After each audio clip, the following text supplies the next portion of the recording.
Zee 24 तास एक पाऊल पुढे. गांधी विरुद्ध गांधी केलं आणि ते अचानक एका अर्थी 150-150 प्रयोगानंतर मला असं वाटतं बंद पडलं. त्याच्यानंतर हे राम अशा नावाचा कमल हसनजींचा चित्रपट आला आणि त्याच्यामध्ये उजव्या विचारसरणीच्या जहाल नेत्याची श्रीराम अभ्यंकरची तू भूमिका केली. अतिशय छोटी भूमिका होती. मला आठवतं त्यावेळेला मी आपली बोलणं झालं तेव्हा तू म्हटलात की 4-4.5 सीन आहेत. अरे म्हटलं एवढ्या छोट्या सीननी का होणार, पण त्याच्यातही तुला अवॉर्ड मिळालं होतं. एका उजव्या विचारसरणीचा जहाल नेता, साधारणतः नथुरामशी साधर्म्य असणाऱ्या अशा विचारांचा नेता, आणि त्याच्या आधी गांधी, कसं काय पेललं हे सगळं? ह्याचं कम्प्लीट क्रेडिट कमल हसन या माणसाला. तो जिनियस का आहे तर तो म्हणून जिनियस आहे. माझ्या आधी तो रोल मोहन काका करत होते, मोहन गोखले, आणि दुर्दैवाने त्या शूटिंगच्या वेळेला ते वारले आणि त्याच्यानंतर तो रोल मी केला. मोठेपणा का कमलजींचा मी म्हणतो तो हा की मोहन काकांनी पण गांधींचा रोल केला होता एका सिनेमामध्ये, मला वाटतं पटेल का कुठल्या तरी सिनेमामध्ये. मी पण गांधींचा रोल केलेला होता. मला अशी माझी ठाम समजूत आहे की गांधी विरोधी पात्र मी करत असेल तर निदान कशाला विरोध करतोयस ते तर माहिती पाहिजे. आणि who better than who has played Gandhi himself, की त्याला माहिती आहे की काय फिलॉसॉफी आहे आणि त्याला विरोध करणारा हा माणूस कोण आहे. कमलजींना माहिती होतं मी गांधी विरुद्ध गांधीमध्ये केलेलं काम, ते कारण मी मराठीनंतर गुजरातीमध्ये तेच नाटक केलं, मी हिंदीमध्ये तेच नाटक केलं. खूप लोकांनी ते नाटक पाहिलं होतं फील्डमधल्या, त्यांच्यापर्यंत ती बातमी पोहोचलेली होती. आणि मला असं वाटतं की माझं कास्टिंग ह्याच्यामुळे झालं की मी गांधी केला होता आणि ते किती ॲप्ट होतं.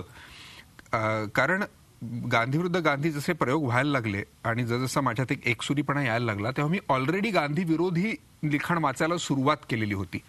55 कोटींचे बळी किंवा त्या नथुरामचा जो भाषण, कोर्टामधलं जे भाषण आहे ते वगैरे वगैरे. कारण मला असं वाटत होतं की नाही, मी कुठेतरी एका ह्याच्यात अडकत चाललेलं, मला कळायला पाहिजे दुसरं काय. एक कलावंत म्हणून किती विचार करावा लागतो आणि कसा कसा विचार करावा लागतो याचं उत्तम उदाहरण आता अतुलच्या या सगळ्या विवेचनात येते. एक वेगळा प्रश्न तुला विचारतो की गांधी विरुद्ध गांधी हे नाटक तू 3 भाषात केलंस, त्यामुळे गांधी 1 पण कस्तुरबा 3 अशा प्रकारचं कुठली कस्तुरबा त्या गांधीला जास्त आवडली?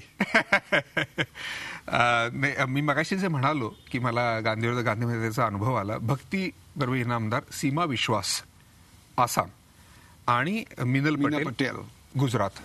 आता मी हे प्रांताची नावं घेतोय त्याचं कारण असं आहे, मी म्हटलं तसं की एक टेम्परामेंट तुम्ही, एक संस्कृती तुम्ही घेऊन येता त्याच्या बरोबर. आणि नट म्हणजे माणूस आहे हो शेवटी, तो त्याची हे घेऊन येतो. उदाहरणार्थ भक्तीताई आपण जर बघितलं असेल तर महाराष्ट्रातल्या नाटकाची जी परंपरा आहे किंवा महाराष्ट्रातल्या अभिनयाची जी परंपरा आहे ती खूप ठरवलेली किंवा शाब्दिक परंपरा आहे. आपलं अख्खी रंगभूमी लेखकांनी पुढे नेलेली आहे. त्यामुळे शब्दांना प्रचंड महत्व असलेली आपली रंगभूमी आहे आणि त्यामधनं येणारी एक ऍक्टिंग स्टाईल आहे. उदाहरणार्थ भक्तीताई एक वाक्य म्हणायच्या, ते काहीही असो, प्रयोग कुठेही असो, काही अवस्था असो, काही परिस्थिती असो, तो त्यांचा व्हॉल्यूम आणि पिच कधीही चुकला नाही भक्तीताईंचा, त्या पर्टिक्युलर एकेका वाक्याचा.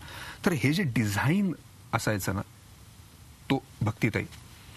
सीमा विश्वास तुम्ही कधीही प्रेडिक्ट करू शकायचा नाहीत की त्या कुठला सीन कसा करणार आहेत. कुठल्याही प्रचंड उत्स्फूर्त त्यांना भेटल्यानंतर मला अनेकदा अनुभव आला की खूप उत्स्फूर्त आहेत ते बाई. करेक्ट. आणि त्यामुळे इतकं तुम्हाला अलर्ट राहायला लागायचं, कारण ऍक्टिंग शेवटी रिॲक्टिंग आहे ना.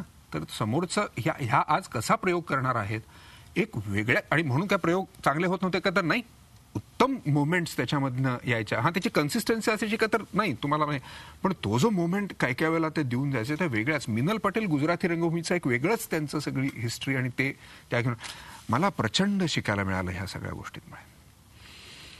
आणि एक नट म्हणून त्याच्यातनं समृद्धता आली अधिक. नक्की नक्की नक्की. आणि मी वेगळा ऑडियन्स पण फेस केला. ह्या 3 भाषा कशा पेलल्यास? चित्रपटाचं डबिंग एक वेगळी गोष्ट असते, इथे तर लाईव्ह ऑडियन्स समोर, की जे गुजराती भाषक आहेत, असे अनेक गुजराती भाषक मला माहिती आहेत की ज्यांना तू गुजराती नट आहे असं वाटत होतं. गुजराती भाषिक नट आहे. हे भाषा कसं शिकलास?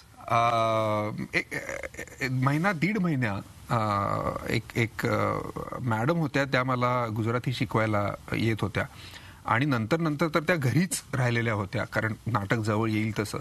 आणि त्या मला आठवतंय गीतांजली आणि मालाडला राहायचो मी तेव्हा, आणि त्या बसायच्या आणि रात्रभर त्या गुजराती माझ्याकडनं अख्खं करून घ्यायच्या.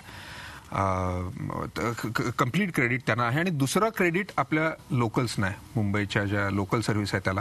आणि मालाडमध्ये राहायचो आणि जो प्रवास मी करायचो, मालाडमध्ये राहत असल्यामुळे आमच्या डब्यामध्ये मॅक्झिमम गुजराती लोक असायची, तर त्यामुळे तो एक मला अत्यंत फायदा झाला. आणि नंतर मला प्रयोग सुरू झाल्यानंतर एक वेगळा फायदा त्या लोकलमधल्या गोष्टींचा झाला, कारण सुरुवातीच्या काही प्रयोगांमध्ये माझं ऐकू यायचं नाही. आणि मी म्हटलं, मी मराठीत तेच नाटक करतोय, हिंदीत तेच नाटक करतोय, गुजरातीतच का ऐकू येत नाहीये. आणि जेव्हा मी एक दिवस लोकलनी प्रवास करत होतो तेव्हा माझ्या लक्षात आलं आजूबाजूच्या गुजराती की त्यांचा डेसिबल लेव्हलच खूप वरचा आहे. अतुल, किती बारीक आणि किती सूक्ष्म अवलोकन आहे तुझं. बघत होतो कारण रोज, आणि मला एकदम अरेच्छा म्हटलं, इतर भाषिकांची बोलण्याचा व्हॉल्यूम आणि पिच आणि त्यांचं हे इतकं वर आहे, डेसिबल लेवल त्यांची इतकी वर आहे, मुळातच वर आहे. मग त्यांच्या त्या बिझनेसमुळे असेल किंवा कशामुळे असेल, तर मी म्हणतो की प्रत्येकाचा एक संस्कृतीचा हे असतो. मी काय आयडिया केली त्याच्यानंतरच्या प्रयोगामध्ये, की मी सुरुवातीचे 2-3 सीन्स त्या डेसिबल लेवलनी बोलायचो आणि मग नंतर हळूहळू खाली आणायचं. मग ते सेटल व्हायचे माझ्या त्या डेसिबल लेवल. पण हा मुंबईच्या लोकलमध्ये मला मिळालेला नुकसा होता. झी 24 तास, एक पाऊल पुढे.